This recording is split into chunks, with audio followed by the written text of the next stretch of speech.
Allez, dans cette vidéo, j'aimerais aborder une idée reçue qui, si vous tombez dedans, va vous empêcher en fait d'avoir ce que vous voulez, va vous empêcher d'évoluer pour devenir la personne que vous voulez être dans le futur. Pire que ça encore, ça va rendre tout le processus extrêmement douloureux. Cette idée reçue que j'aimerais démolir dans cette vidéo, c'est que les gens n'aiment pas le changement, que l'être humain n'aime pas le changement de manière générale. On va voir à travers cette vidéo que c'est complètement faux, et à chaque fois que quelqu'un n'aime pas le changement, il a de bonnes raisons en fait pour pas l'aimer. C'est un sujet qui est assez vaste, donc si jamais il y a des points que j'ai pas, on va dire, abordés et qui vous dérangent ou qui vous bloquent dans le fait d'accepter le changement, n'hésitez surtout pas à me poser des questions, que ce soit en commentaire ou à me les poser directement quand je suis en live, les dimanches soirs, mercredi soir et vendredi soir de 21h à 22h. Donc, pourquoi est-ce que la majorité des gens détestent le changement? Pourquoi est-ce qu'ils résistent face au changement? Parce que quand vous regardez comment le changement est fait dans notre société, il n'y a rien de plus toxique. Il n'y a rien de plus, on va dire, misérable. Dans le sens où tous les changements qu'il y a, par exemple au niveau de l'entreprise, c'est tout le temps quelqu'un qui est en haut, dans la hiérarchie, qui décide de changer des choses pour des gens qui sont sur le terrain et qui du coup n'ont même pas été consultés. Donc forcément, quand il y a quelqu'un qui vous dit du jour au lendemain, vous avez une certaine façon de faire, cette façon de faire, c'est vous-même qui l'avez, on va dire, vous voulez être approprié. Vous avez fait avec ce que vous aviez, vous avez réussi à mettre une touche personnelle, vous avez dit c'est bon, là, cette façon de travailler là, elle me plaît parce qu'il y a une certaine efficacité dedans. Du jour au lendemain, on vous demande de changer ça, et qu'est-ce qui va se passer surtout? On va oublier de vous dire pourquoi. Quel est l'intérêt? En fait, c'est pas qu'on va oublier de vous dire pourquoi, c'est qu'il n'y a pas d'intérêt pour vous. Très souvent, les changements qui ont été décidés par quelqu'un dans leur propre intérêt. Et eux n'ont rien à voir avec les changements qu'ils vont vous demander. Ce sera juste du confort pour eux, plus de bénéfices pour eux. Alors forcément, qu'est-ce qui va se passer? On va commencer à vous culpabiliser. On va commencer à vous dire, vous n'êtes pas raisonnable. Vous résistez au changement. Il faut savoir s'adapter pour réussir. Sauf que depuis le départ, tout ce que vous voulez, vous, c'est savoir quel est l'intérêt de ce changement. Pensez à toutes les fois où vous avez résisté au changement. Est-ce que vous aviez compris les bénéfices? Mieux encore, est-ce que les bénéfices étaient pour vous? Mieux encore, est-ce qu'on vous a demandé votre opinion? Est-ce qu'on vous a demandé si vous étiez d'accord? Est-ce qu'on vous a consulté avant de décider de changer? Et moi, en fait, le premier truc qui, on va dire, me revenait souvent à la gueule, c'est « Ok, mais en fait, c'est déjà décidé, en fait. » Ah, ok. Donc, vous allez changer un truc que je vais faire moi, mais vous ne m'avez pas demandé. À aucun moment, vous m'avez consulté. Et après, qu'est-ce qu'on me disait? Oui, mais en fait, c'est parce qu'il y avait des problématiques que tu n'avais pas besoin de savoir, et du coup, on n'a pas pensé à t'inviter. Donc, c'est évident que si vous faites des changements me concernant, qu'il n'y a aucun bénéfice pour moi, que j'ai pas mon mot à dire, et que quand je veux dire quelque chose, on me dit c'est pas nécessaire, vous comprenez là que les gens vont résister. Parce qu'en fait, ce que les gens n'aiment pas, c'est compter pour du beurre, ne pas avoir d'importance, ne pas être considéré. Donc quand vous allez détecter que tiens, je suis en train de résister à ce changement, demandez-vous plutôt quels sont les éléments qui m'empêchent d'adhérer à ce changement. Au lieu de juste vous dire comme les autres vous le disent, ah oui, mais c'est parce que c'est du changement, du coup c'est pour ça que tu résistes. C'est faux. Pourquoi est-ce que je veux vraiment démolir ce truc-là? Parce que si vous êtes ambitieux aujourd'hui, vous allez avoir une vie où il n'y aura que des changements. Il y aura une seule constante dans votre vie, c'est que vous devez vous adapter en permanence. C'est que vous devez devenir meilleur en permanence. Le niveau que vous avez aujourd'hui est bien trop limité pour avoir tout ce que vous voulez dans le futur. Et qu'est-ce que vous devez faire alors pour avoir ce que vous voulez dans le futur? Changer sans cesse. Et vous ne pourrez pas changer si vous avez encore la conviction limitante, si vous pensez encore que changer c'est difficile. Parce que quand changer va être difficile, et que ça va être difficile pour vous allez commencer à vous dire que c'est normal. Du coup, vous allez accepter une certaine dose de souffrance qui ne sert absolument à rien. Cette dose de souffrance va sans cesse, on va dire, vous vider de votre énergie, vous vider de votre combativité. Qu'est-ce qui va se passer alors? Vous allez commencer à vous lasser de votre projet parce que justement, ça vous demande de changer en permanence et que le changement, c'est de la souffrance. Le cerveau, il est extrêmement simple. Il veut soit du plaisir, soit éviter la souffrance. Et si votre façon de travailler aujourd'hui vous empêche d'avoir du plaisir, pire que ça encore, vous apporte de la souffrance, votre cerveau, à un moment ou à un autre, il va se dire « on arrête. On arrête, ça sert à rien. On arrête, c'est nul. On arrête, c'est naze. On arrête, ça ne me permet pas de m'épanouir, ça ne me permet pas d'être heureux. Du coup, je m'en tape de ton truc. » Et qu'est-ce qui va se passer? Vous travaillerez de moins en moins sur votre projet. Et parce que vous allez travailler de moins en moins sur votre projet, vous aurez un sentiment de culpabilité. Et là, du coup, vous allez entrer dans un cercle vicieux. Donc, pourquoi est-ce que je veux détruire du coup cette histoire de le changement c'est négatif, le changement c'est difficile? Parce qu'une fois que vous avez compris qu'il y a une façon de faire pour changer, et que cette façon de faire, c'est littéralement l'inverse de ce qu'on vous fait subir dans la société, vous allez vous rendre compte que changer, c'est la façon la plus rapide pour réussir. S'adapter, s'améliorer, c'est la façon la plus efficace pour être beaucoup plus performant et du coup maximiser vos chances de réussir. Donc, premier élément qu'on a vu, c'est s'il n'y a pas de bénéfice pour vous, le changement va être très difficile. Pourquoi? Parce que votre cerveau ne comprend pas pourquoi on change. Deuxième élément, si vous n'êtes même pas consulté, si vous n'avez, on va dire, si vous n'avez même pas votre mot à dire sur votre propre vie, sur votre propre façon de travailler, sur votre propre façon de gérer vos responsabilités. Troisième élément aussi, le sentiment de culpabilité que les gens vont vous faire comprendre, ou alors qu'ils vont vous imposer, à la seconde où vous résistez, ou à la seconde où vous on va dire, n'acceptez pas le plan. Je me souviens encore de tous ces gens qui, et je pense que vous en avez peut-être dans votre vie, par exemple, je devais faire quelque chose au boulot, et j'avais une certaine façon de le faire. Mais voilà, pour un de mes supérieurs, c'était pas acceptable. Lui, il voulait que les choses soient faites d'une certaine façon. Du coup, il passait à l'atelier, il disait, ah, tiens, ça là, ça devrait pas être là. Ça là, ça devrait pas être là. Et ça là, il faudrait que tu le ranges. Et dans ma tête, je dis, ok, ce truc-là, je vais en avoir besoin dans 2 minutes. Celui-là, ça va être juste après. Et celui-là, s'il n'est pas encore rangé, c'est parce que quelqu'un va sortir. Et du coup, il a mis là vite fait parce qu'il est en train d'aller pisser. Qu'est-ce qu'a fait ce type? Est-ce qu'il a accepté ce que je lui ai dit? Non. Il a commencé à prendre lui-même les affaires, à les ranger, à les remettre à leur place, pour ensuite me regarder et me dire, c'est pas mieux là? Littéralement, dans ma tête, je me disais, absolument pas. Parce que maintenant, je dois ressortir les éléments et les mettre là où ils étaient. Et surtout, le type qui allait pisser quand il va revenir, il va se demander où est son matériel. Et ça n'a pas manqué. Le type sort, il dit, qui c'est qui a touché mon truc? Il dit, ouais, c'est moi, je l'ai rangé parce que ça n'a pas à traîner au milieu. Et là, je sais que la réponse qu'il a reçue, c'est, mais quelqu'un t'a demandé de le faire? Je sais pas, parce que tu passes jamais ici normalement. Genre, c'est pas ta zone en fait. Pourquoi tu restes pas dans tes bureaux? Vous voyez, tout de suite, ça monte dans, on va dire, crescendo, ça monte dans l'intensité, dans l'escalade. Pourquoi? Parce que la personne qui va venir faire les choses à votre place, le message qu'elle est en train de vous envoyer, c'est la chose suivante. Moi, je sais ce qui est de mieux pour toi, et du coup, tu vas suivre ce que je te dis. Autrement dit, je vais t'enlever ton autonomie, je vais t'enlever ta capacité de réfléchir, je vais t'enlever ta capacité de prendre tes propres décisions, je vais t'enlever ton libre arbitre, et tu vas voir, tu vas me remercier. La raison pour laquelle certaines personnes ont tendance à faire ça, c'est parce que ces personnes-là n'ont pas compris que ce qui est bon pour elles est juste bon pour elles. Alors, qu'est-ce qui va se passer? Les gens vont naturellement imposer leur façon de faire aux autres. Si une personne pense qu'avoir un bureau rangé, c'est indispensable, même si on va sortir le matériel dans 2 secondes, c'est ce qu'elle va vous pousser à faire. Et quand vous allez vous dire, non mais en fait, moi je ne marche pas comme ça, vous verrez la personne vous dire, j'en ai rien à foutre. Comment est-ce qu'elle va vous le dire? Elle va vous le montrer. Elle va le faire elle-même. Et ensuite, elle va vous demander la validation. Est-ce que c'est pas mieux là? Est-ce que ça vous rappelle quelque chose? Est-ce que ça vous rappelle une expérience que vous avez eue? Est-ce que ça vous rappelle aussi les fois où peut-être vous-même vous êtes tombé dans le piège? Donc voilà ce que vous imposez aux autres et voilà ce que les autres vous imposent quand ils sont en train de changer les choses et voilà pourquoi c'est difficile. Donc à chaque fois que quelqu'un va, on va dire, vous rayer de la carte, diminuer votre importance, vous rabaisser, c'est évident que vous allez résister au changement. Ici, là, je suis en train de juste lister les éléments qui font que les gens, enfin qui poussent les gens à détester le changement. Évidemment, vous êtes en train de vous rendre compte que ce n'est pas vraiment le changement que vous détestez, c'est le fait d'être diminué, d'être rabaissé, de ne pas compter. C'est exactement ce que je veux faire comprendre. Parce que dès que vous commencez à comprendre que c'est la méthode avec laquelle ça a été fait que vous n'aimez pas, et pas le changement lui-même, vous allez pouvoir accepter la vie qui vous attend, qui est une vie de changement. Une vie où vous allez, on va dire, progresser en boucle. Autre point intéressant qui pousse les gens à ne pas aimer le changement, c'est que souvent ces changements sont décidés sans eux. C'est quand même magique. On est dans une société aujourd'hui où il y a des gens qui sont supposés réfléchir à votre place, qui sont supposés prendre des décisions à votre place. Le problème, c'est qu'ils n'ont que des informations qui les arrangent eux, et ils n'ont pas les informations qui vous concernent vous. Autrement dit, si vous avez des problèmes, si vous avez des améliorations à faire, ils n'en auront strictement rien à foutre. Encore une fois, pourquoi? Parce que les gens qui sont supposés prendre ces décisions-là, étant donné qu'ils sont dans une espèce d'autre réalité par rapport à vous, ils n'imaginent pas une seule seconde les problèmes que vous avez. Et ça, c'est on va dire, une tare de notre cerveau qui est impossible pour lui d'imaginer des problèmes que vous ne connaissez pas, d'imaginer des problèmes que vous n'avez jamais eus. Et à cause de ça, vous allez vous dire que vous n'avez même pas besoin de parler aux autres parce que de toute façon, leurs problèmes n'existent pas. C'est ça en fait qui est on va dire, scandaleux un petit peu avec notre cerveau. Et c'est pour ça que j'ai beaucoup de respect avec tous les gens qui font de la prévention. La prévention avec le cerveau, ça ne marche pas. Le cerveau est incapable de se dire, ok, il faut que je mette mon casque sur le chantier parce qu'il pourrait se passer un truc qui fait que je vais me fendre le crâne. À la place, qu'est-ce qu'il va se dire? Bah, franchement, on a tous un casque, il ne se passe jamais rien, il n'y a jamais de problème. Franchement, le casque, je pense qu'il ne sert à rien. Et c'est pour ça que sur les chantiers, c'est une saloperie pour pousser les gens à mettre leur casque, parce que très souvent, ils vont se dire, ouais, mais de toute façon, ça ne sert à rien.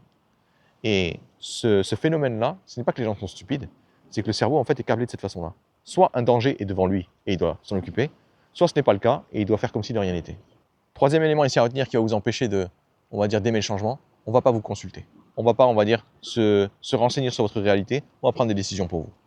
Finalement, ce que les gens n'aiment pas, encore une fois, c'est le fait de ne pas compter. C'est le fait qu'on ne leur demande pas leur opinion et surtout, c'est le fait que les changements qui sont demandés n'ont aucun bénéfice pour eux. Alors, qu'est-ce qui va se passer quand vous allez commencer à développer la capacité d'aimer le changement, aimer, on va dire, l'adaptation? Au lieu de tomber dans ces pièges-là, au lieu de vous rabaisser, vous allez sans cesse justement vous mettre en valeur. Comment on fait pour se mettre en valeur? Déjà, premier élément, avant tout changement, avant toute action de notre part, on doit avoir des bénéfices suffisamment importants, on doit avoir des points positifs suffisamment importants pour nous donner l'envie d'y aller justement, pour nous donner l'envie de changer. Et quand je parle de bénéfices, je ne parle pas juste de bénéfices, on va dire misérables. Il faut à la fois que les bénéfices soient incroyables ou alors qu'ils soient extrêmement palpables, extrêmement concrets. Vous me parlez d'une meilleure façon d'un confort de vie amélioré. Dites-moi exactement ce que ça veut dire. Est-ce que ça veut dire que j'ai plus de temps libre? Est-ce que ça veut dire que je finis mon travail beaucoup plus tôt? Est-ce que ça veut dire que j'ai de meilleurs résultats? Est-ce que ça veut dire que je ne sais quoi encore? Soyez extrêmement concret. L'autre élément qui vous permettra d'aimer le changement ou de vous motiver à changer, c'est d'avoir des bénéfices suffisamment grands pour vous dire « il me les faut absolument ». Moi, par exemple, pourquoi est-ce que je fais toutes ces vidéos, etc. Parce que ma véritable mission, c'est la suivante. Permettre aux gens d'arrêter de souffrir, permettre aux gens de réaliser leurs rêves, permettre aux gens de croire en eux-mêmes, mais surtout, il y en a un qui, on va dire, me plaît particulièrement, faire comprendre aux gens que s'ils n'arrivent pas à avoir ce qu'ils veulent aujourd'hui, c'est pas parce que c'est eux le problème, c'est parce que c'est leur méthode qui ne marche pas. Il y a un truc qui m'a fusillé pendant très longtemps dans ma vie, c'était le fait de croire que quand j'avais pas les résultats que je voulais, c'était moi le problème. Et ce truc-là, où est-ce qu'on me l'a appris? Directement dans l'enfance. À l'école, qu'est-ce qu'on vous apprend quand vous avez une mauvaise note? Que c'est vous le problème, que vous n'êtes pas travailleur, que vous n'êtes pas fiable, que vous êtes un cancre, que vous n'irez jamais loin dans votre vie. Autrement dit, on a associé le résultat que vous avez, ce que vous produisez, avec votre valeur en tant qu'être humain.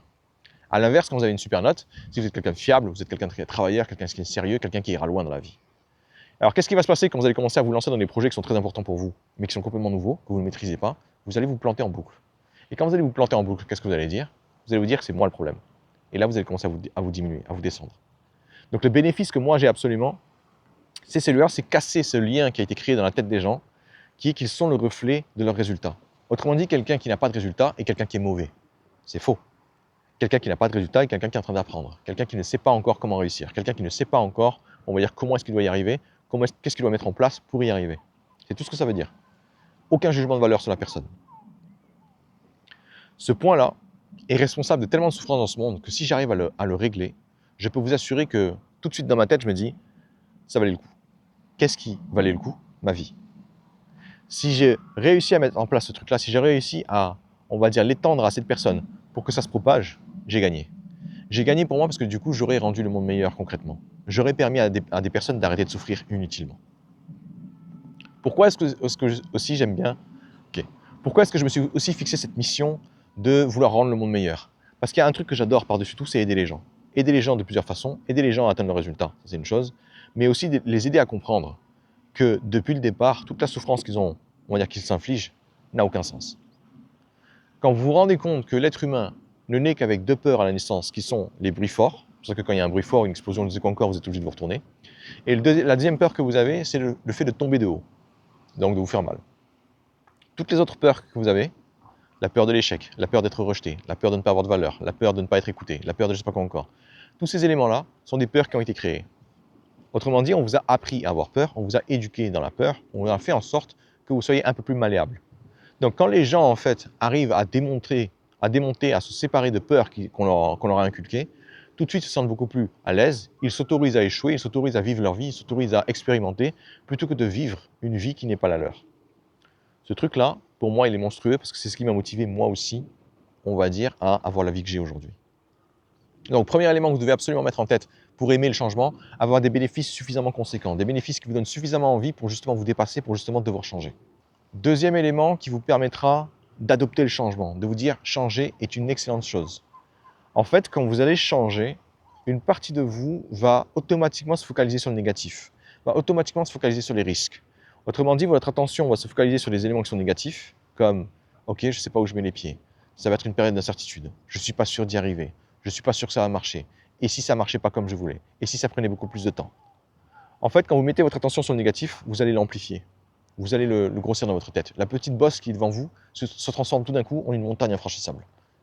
À l'inverse, ce que vous voulez faire, c'est vous focaliser plutôt sur les bénéfices. Vous voulez vous focaliser plutôt sur toutes les améliorations qu'il va y avoir.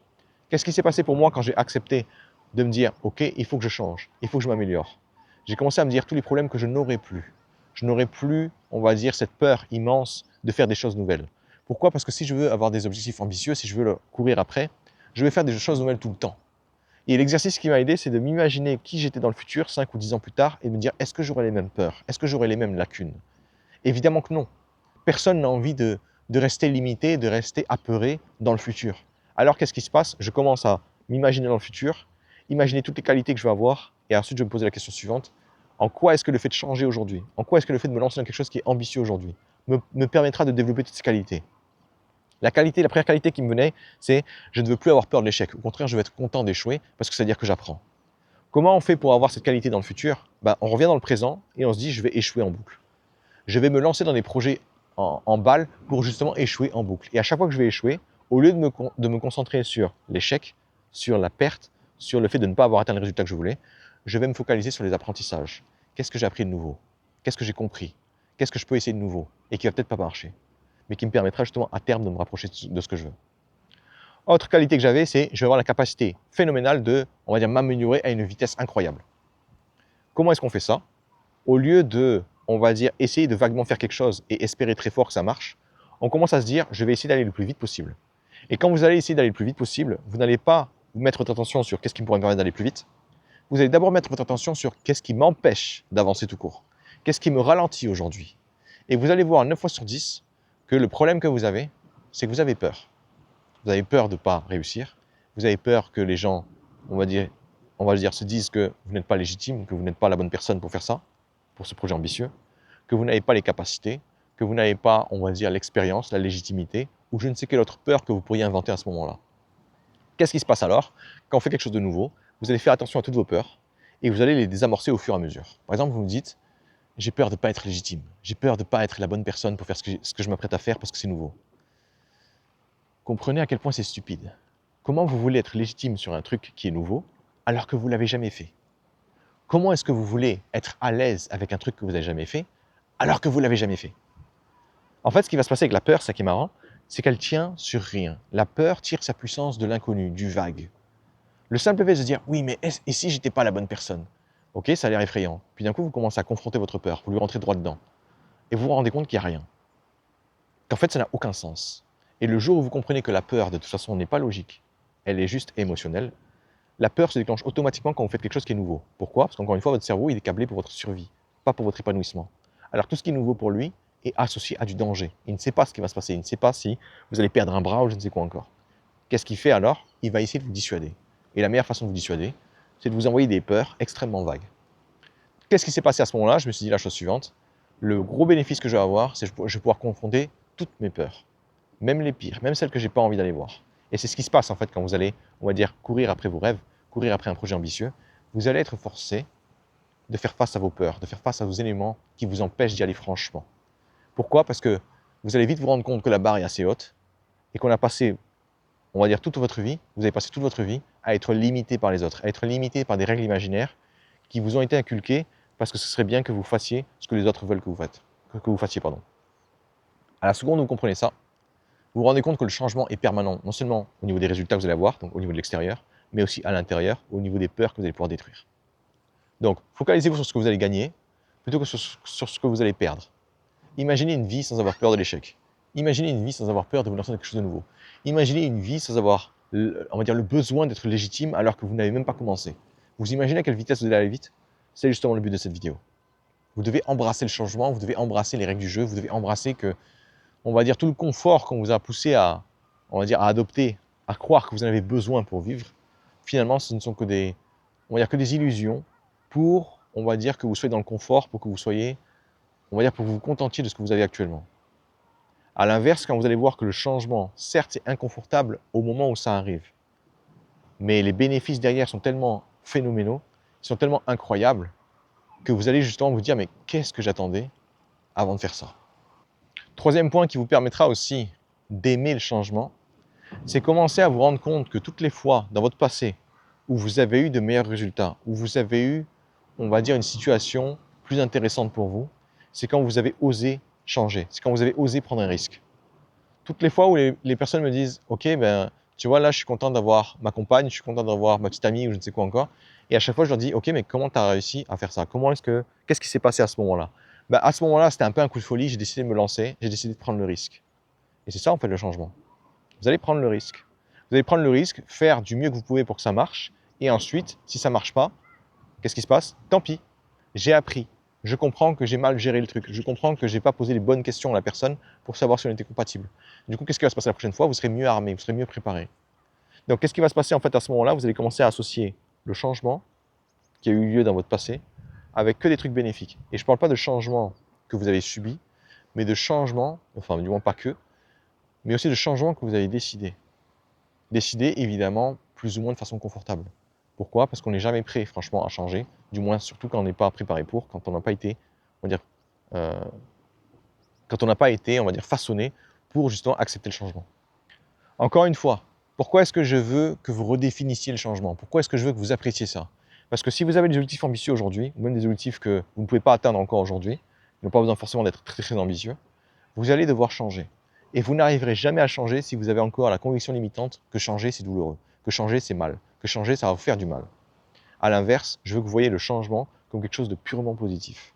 Pourquoi est-ce qu'on va le voir comme quelque chose de purement positif?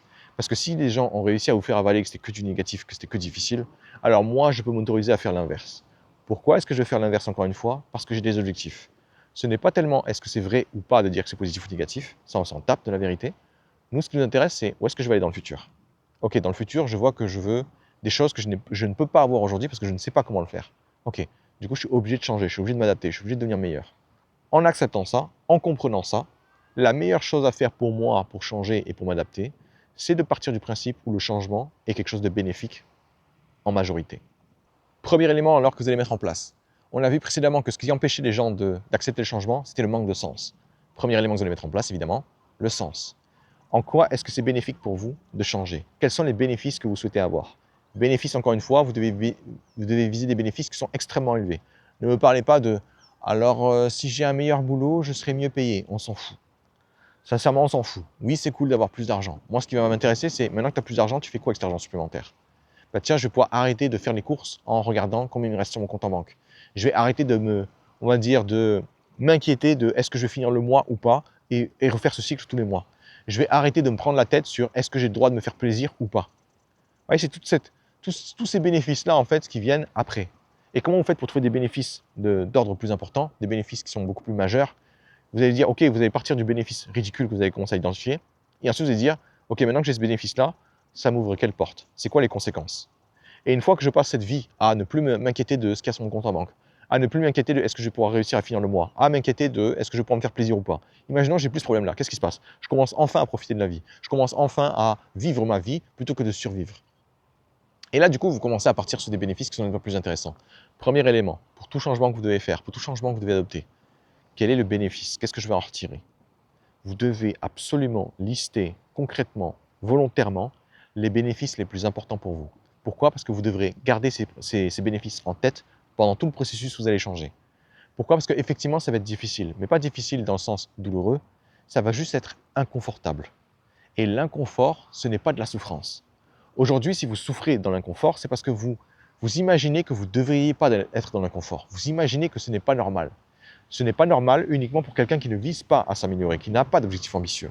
Mais vous comprenez bien que quelqu'un qui a des objectifs ambitieux, il doit passer sa vie à changer parce que son but, c'est d'atteindre un certain niveau de résultat dans le futur, ou un certain niveau de vie dans le futur. Et tant qu'il n'y arrive pas, il va juste s'amuser à changer, à s'améliorer. Donc pour lui, la norme, c'est plutôt d'avancer, c'est plutôt de devenir quelqu'un d'autre, on va dire une meilleure version de lui-même chaque jour. Qu'est-ce qui se passe si vous oubliez le but? Qu'est-ce qui se passe si vous oubliez les bénéfices? Eh bien, vous allez vous retrouver avec le seul truc qui vous reste à ce moment-là, la corvée, les coûts, les efforts à faire pour avancer. Et quand vous avez la tête plein d'efforts à faire, mais que vous oubliez pourquoi vous allez le faire, c'est normal que votre cerveau vous dise « on ne le fait plus ton truc, ça sert à rien ». Ça sert à rien parce que vous avez été incapable de lui dire « mais pourquoi est-ce qu'on doit y arriver ?»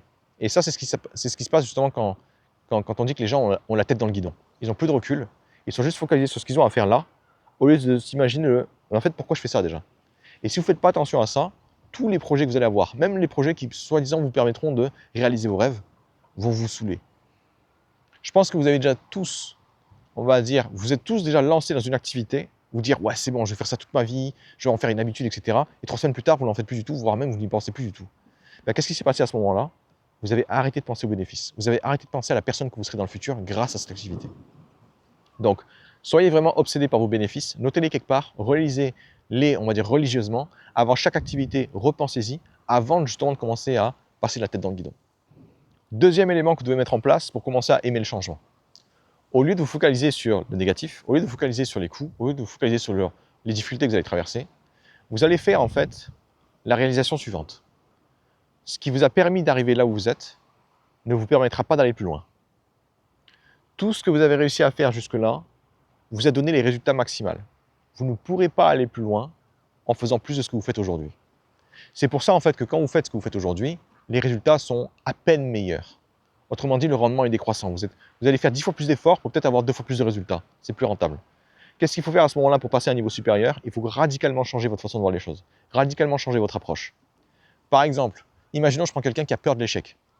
Je peux m'amuser à le pousser à échouer, encore, encore et encore, et au bout d'un moment, il va commencer à se désensibiliser. Il va commencer à se dire, ok, échouer ça fait mal, mais c'est pas si terrible non plus. C'est quoi le niveau suivant si je veux qu'il fasse des échecs encore plus terribles? C'est de lui faire comprendre que l'échec en lui-même n'existe pas. Ça veut dire quoi? Quelqu'un qui est ambitieux, pour lui, l'échec n'existe pas. Le véritable échec pour quelqu'un qui est ambitieux, quelqu'un qui est prêt à s'améliorer, c'est d'arrêter d'essayer. Qu'est-ce que je veux dire par là? Imaginons que vous essayez de jouer de la flûte. Ça fait 16 fois que vous essayez, ça ne marche toujours pas. Comment vous faites pour réussir? Réessayer. Réessayer jusqu'à ce que ça marche. Le seul moment où vous allez échouer, c'est quand vous allez vous dire « j'arrête ». C'est trop dur, j'arrête. Là, en effet, vous allez échouer. Vous allez échouer parce que du coup, vous n'avez plus aucun moyen, et encore, vous n'avez pas intérêt à reprendre derrière, vous n'avez plus aucun moyen justement de réaliser ce que vous voulez. À l'inverse, quand vous comprenez que la seule façon pour vous d'échouer, c'est d'arrêter, qu'est-ce que vous comprenez aussi? Que vous avez juste à continuer jusqu'à ce que ça marche.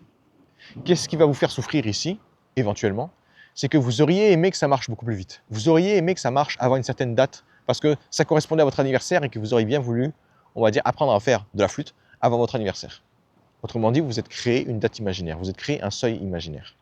Donc tout ce que vous avez à faire à ce moment-là, pour vous libérer complètement de l'échec, c'est de vous rendre compte que ça n'existe pas. Là, qu'est-ce qui s'est passé? La méthode précédente qui était de « je vais me désensibiliser », je comprends qu'elle m'a amené jusqu'ici, mais elle ne m'amènerait pas plus loin. Qu'est-ce qu'il faut faire alors pour que j'aille beaucoup plus loin, pour que je me libère complètement de l'échec? Je me rends compte que l'échec n'a jamais existé. L'échec qu'on m'a appris à l'école n'existe pas. Le truc du « vous êtes à l'école, il y a un contrôle, vous avez pris une sale note, cette sale note restera toute votre vie une seule note ». Ça ne marche pas comme ça dans la réalité. Dans la réalité, vous êtes trompé, vous refaites quelque chose, et ensuite, la réalité sera la dernière, on va dire, la dernière esquisse que vous avez faite, la dernière itération que vous avez faite. Donc, si votre dernière itération est géniale, voilà, vous n'avez pas échoué, vous avez fait quelque chose qui était génial. Effectivement, ça vous a pris plus d'essais que d'autres personnes, sûrement, mais on s'en tape, parce que ça n'a aucune importance. Là, il s'agit de votre vie. Ce qui vous a amené jusqu'ici ne vous emmènera pas plus loin. Donc, quand vous allez penser au changement, pensez plutôt à toutes les nouvelles possibilités qui s'offrent à vous, pensez plutôt à toute la montagne de bénéfices qui vous attend, parce que justement, vous avez accepté le changement. À l'inverse, comprenez que si vous ne changez pas, vous serez condamné à avoir les résultats sensiblement similaires à ce que vous avez aujourd'hui, résultats qui ne suffisent pas à vous satisfaire aujourd'hui. Troisième élément, troisième solution qui vous permettra d'accepter le changement, d'inviter le changement dans toutes les facettes de votre vie, c'est que vous devez vous rendre compte que depuis le début de votre vie, vous avez changé. Et à chaque fois que vous avez accepté de changer, accepté, on va dire plus ou moins sous la contrainte, vous avez toujours eu des bénéfices supplémentaires. Même les choses qui étaient difficiles ont finalement fini par développer des qualités chez vous. Je n'ai pas dit que ces qualités étaient venues gratuitement, qu'il n'y a pas eu des séquelles, qu'il n'y a pas eu des éléments négatifs. Mais ce que je suis en train de vous faire comprendre, c'est qu'il y a toujours eu des gains. Et effectivement, il y a eu des séquelles, effectivement, il y a eu des problèmes. Moi aussi, j'en suis la preuve. Et qu'est-ce qui s'est passé ensuite? Qu'est-ce que j'ai dû faire? J'ai dû me séparer de ces éléments négatifs. Par exemple, pendant très longtemps, j'avais cette certitude que je méritais l'amour uniquement si j'avais des résultats qui étaient bons. Pourquoi? Parce que pendant toute ma vie, on m'a félicité ou on m'a dit que je faisais du bon travail uniquement quand j'avais de bonnes notes ou quand je faisais des choses qui étaient attendues de moi. Qu'est-ce qui se passe alors pour mon cerveau? Pas besoin de plus que ça. Il a commencé à créer la règle imaginaire que pour avoir de l'amour dans ce monde, il faut le mériter. Et si je ne faisais rien ou si je n'étais pas à la hauteur, alors je ne méritais pas d'être aimé, alors personne ne voudrait de moi, alors je n'aurais jamais ma place dans ce monde. Donc vous voyez bien que là, la souffrance tout de suite, elle était, on va dire, la lacune tout de suite, elle était quand même assez paralysante. Qu'est-ce qui s'est passé? Qu'est-ce que j'ai commencé à comprendre? J'ai commencé à comprendre que je mettais beaucoup trop d'attention sur les autres. Pire que ça encore, je leur avais donné les clés de mon bonheur, les clés de l'amour. Au lieu de m'autoriser à m'aimer moi-même pour ce que je suis en train de faire, pour les dépassements que j'ai, pour les projets dans lesquels je me lance, j'avais toujours besoin de la validation des autres. Et qu'est-ce qui s'est passé à ce moment-là? J'ai compris que je n'aurais jamais dû donner les clés de ces éléments-là, de mon bien-être, de mon bonheur, aux autres. Parce que les autres, qu'est-ce qu'ils vont faire avec cette clé? Ils vont faire ce qui les arrange. Alors qu'est-ce qui s'est passé à ce moment-là? Je leur ai enlevé cette clé. À partir de maintenant, c'est moi-même qui vais me donner de l'amour. C'est moi-même qui ai décidé si oui ou non je mérite d'être aimé. Et qu'est-ce qui s'est passé? Étant donné que c'est moi qui définis les règles, j'ai décidé que je méritais d'être aimé quoi qu'il arrive. Dans la réussite, dans l'échec, dans le je ne sais quoi encore. Pourquoi? Parce que moi, qui je veux être plus tard dans le futur, je vais être quelqu'un qui inspire les autres, quelqu'un qui veut mettre fin à la souffrance des autres. Et qu'est-ce que je vais détruire à ce moment-là? Toutes les règles imaginaires qui me poussent à souffrir, alors que ça ne me sert strictement à rien, ça ne m'apporte strictement à rien. Maintenant que j'ai détruit ces règles-là, qu'est-ce qui se passe? Je peux détruire ces règles pour les autres. Autrement dit, qu'est-ce que je suis en train d'essayer de vous faire comprendre ici? C'est que même les choses qui étaient difficiles pour moi ont finalement été transformées en quelque chose de positif une fois que j'avais appris la leçon que j'avais à apprendre. Tous les changements que j'ai eus, même si c'était inconfortable sur le moment, parce que là j'ai dû faire face à mes règles imaginaires, règles que je pensais être inviolables, être sacrées tellement je les suivais depuis longtemps, c'était extrêmement confortable de me créer de nouvelles règles, parce qu'à un moment je me suis dit, oui mais est-ce que j'ai le droit de faire ça? Qu'est-ce que les autres vont dire? Ah attends, là je suis en train de retomber dans le même piège. Qu'est-ce qui se passe à ce moment-là? Si les gens ont réussi à me faire croire que c'était pas possible, alors que c'est faux, c'est une règle imaginaire, alors j'ai le droit moi aussi de créer mes propres règles imaginaires. Et ce n'est pas parce que je suis le seul à croire à ma règle imaginaire qu'elle est moins valide que les autres. Surtout si j'ai décidé que la vie des autres, j'en avais strictement rien à carrer. Toutes les fois où vous avez changé, toutes les fois où vous avez été confronté à une difficulté, vous avez appris quelque chose, vous avez avancé. Plus la difficulté était élevée, plus les bénéfices derrière sont élevés. Encore une fois, oui, il va y avoir les séquelles, mais pas que. Qu'est-ce qui va se passer alors pour cette troisième étape? J'aimerais qu'au lieu de juste vous dire, vous devez accepter que le changement c'est bénéfique, j'aimerais plutôt que vous adoptiez l'identité de quelqu'un qui va se servir du changement, qui va se servir de l'évolution, qui va se servir des difficultés pour justement s'élever. Parce que dans ce monde, si vous voulez réussir à faire des choses incroyables, au lieu de jouer selon des règles où vous allez perdre quoi qu'il arrive, typiquement échouer c'est mal, imaginons je commence à croire encore que échouer c'est mal. Quelles sont les chances que j'atteigne mes objectifs ambitieux? Zéro. Imaginons que je me dise que j'ai de la valeur uniquement aux yeux des autres et que les autres ont décidé de ne pas avoir d'objectifs ambitieux. Ils ont décidé d'avoir une vie tranquille. Quand est-ce qu'ils vont apprécier ce que je fais? Quand est-ce qu'ils vont me soutenir? Uniquement si je fais exactement ce qu'ils sont en train de faire. Autrement dit, si je choisis de prendre un chemin qui est le mien, des objectifs ambitieux, tous les gens qui n'ont pas choisi ce chemin-là ne vont pas me soutenir. Qu'est-ce qui va se passer alors? Ils vont me rejeter. Et si mon bonheur dépend de ces personnes-là, je vais être malheureux. Est-ce que là, vous voyez que je suis en train de suivre deux règles imaginaires qui me poussent à perdre quoi qu'il arrive, à part, on va dire, en faisant uniquement ce que les gens demandent de moi? Qu'est-ce qui se passe alors? Je définis de nouvelles règles, je définis une nouvelle identité qui aura la capacité d'être heureux quand il est sur son chemin, quand il n'a pas la validation des autres, quand il n'a pas leur consentement, quand il n'a pas leur approbation, et qui peut juste vivre sa vie pour lui-même. Donc le dernier point en fait qui est très important que vous devez mettre en place pour aimer le changement, c'est vous créer l'identité de quelqu'un qui change en permanence. Et ça tombe bien, si vous voulez avoir des objectifs ambitieux, si vous voulez les atteindre, vous devez être cette personne-là. Comment on fait pour mettre en place une nouvelle identité? On vient se pousser au changement ici, dans cet exemple précis, pardon. On vient se pousser au changement, et pendant que vous êtes en train de changer, vous allez noter toutes les pensées négatives qui vous traversent l'esprit. Ah ouais, mais là c'est inconfortable. Ok. Qu'est-ce que la future version de moi, cette nouvelle identité, penserait de l'inconfort? Il se dirait que c'est normal. Que l'inconfort, en fait, c'est juste un signal pour dire tiens, je suis dans une zone d'incertitude. Je suis dans une nouvelle partie, je joue un nouveau jeu. Et c'est normal que je ne sache pas à l'avance ce que je dois faire pour réussir. Qu'est-ce qui se passe aussi quand vous allez commencer à changer? Vous allez dire tiens, mais et si ça ne marchait pas? Ok, cette nouvelle identité pense quoi? Elle sait que l'échec n'arrive que si j'arrête d'essayer. Autrement dit, j'ai juste à continuer de jouer, continuer d'avancer pour réussir. Pourquoi? Parce qu'à chaque fois que je vais essayer quelque chose et que ça ne marche pas, je vais comprendre pourquoi ça ne marche pas. Ah oui, mais à chaque fois que j'échoue, je me dis que je suis une merde. Je me dis que je ne suis pas quelqu'un d'ambitieux. Je me dis que je n'ai rien à faire là, que je ne suis pas la bonne personne pour porter ce projet. Qu'est-ce que cette nouvelle identité me dirait? Que je n'ai pas besoin d'être la bonne personne tout de suite. Le boulot, justement, c'est de changer pour devenir cette bonne personne qui pourra atteindre cet objectif. En fait, quand vous êtes sur ce troisième élément, cette troisième identité, si vous arrivez à adopter toute l'identité qu'il faut, toutes les croyances, tous les réflexes, toutes les façons de voir le monde qui vous permettent d'avancer quoi qu'il arrive, là, vous allez pouvoir aimer le changement, non pas parce que, on va dire, vous avez vécu assez de changements, mais parce que vous vous rendez compte, vous prenez conscience de toutes les règles imaginaires que vous avez aujourd'hui qui vous empêchent d'aimer le changement, qui vous empêchent d'être à l'aise dans l'inconfort, d'être à l'aise dans l'incertitude, alors que c'est une vie que vous avez choisie. Vous avez des objectifs ambitieux, vous avez choisi une vie d'incertitude. Donc, plus vite vous acceptez le prix à payer, plus vite vous acceptez de devenir cette personne-là qui sera optimisée, complètement adaptée à cette réalité, et plus vite vous pourrez aimer le changement. J'aimerais en fait que, si aujourd'hui vous avez du mal à vous lancer dans des projets, à vous lancer dans des activités, à vous dire que vous n'avez pas le temps ou je ne sais quoi encore, posez-vous la question du qu'est-ce que cette nouvelle identité dirait, penserait, quand elle se dit « Ah ouais, mais là, j'ai pas le temps ». La première chose que vous direz immédiatement, c'est En fait, c'est impossible de ne pas avoir le temps. Parce que le but, justement, c'est qu'on a tous 24 heures dans la journée. La question, c'est plutôt qu'est-ce que je fais avec mon temps aujourd'hui? Et là, vous allez commencer à faire un audit sur où part mon temps, en fait. Et vous allez vous rendre compte que du temps, vous en avez. Le truc que vous n'avez pas, c'est, on va dire, le feu nécessaire pour vous dire, tiens, là, j'ai que 20 minutes là devant moi. Là, tu sais quoi, je vais quand même utiliser ces 20 minutes pour faire avancer mon projet, pour avancer sur une toute petite étape de mon projet. Et quand vous allez prendre comme ça tout le temps qui vous reste à gauche, à droite pour avancer, vous prenez ça sur un an, vous vous rendez compte que vous avez fait des pas de géant. Cette vidéo, finalement, pour vous faire comprendre quoi? Qu'il y a beaucoup de convictions qu'on a aujourd'hui et qui vont soit nous aider, soit nous limiter. Toutes les convictions qui vont nous limiter, ça s'appelle des convictions limitantes. Pourquoi? Parce que justement, ça va limiter votre potentiel. Si je crois que le changement est quelque chose de négatif, quelque chose de douloureux, immédiatement, je vais me focaliser sur ce qui est négatif. À l'inverse, si j'adopte cette nouvelle identité qui me dit que changer, c'est que des bénéfices, immédiatement, mon attention va être portée sur « Waouh, qui est-ce que je vais devenir? Qu'est-ce que je vais gagner? En quoi c'est trop bien ?» Et quand j'ai fait ça, j'ai gagné. J'ai gagné parce que immédiatement, parce que j'ai adopté la bonne identité, je ne vois plus le négatif. Je ne dis pas qu'il n'existe pas. Je dis juste que j'arrête d'y accorder de l'importance parce que même si j'y accordais de l'importance, ça ne m'apporterait rien, ça n'augmenterait pas mes chances de réussir. Alors volontairement, je vais me focaliser sur ce qui est positif. Allez, fin de cette vidéo. Bonne journée à vous et amusez-vous bien.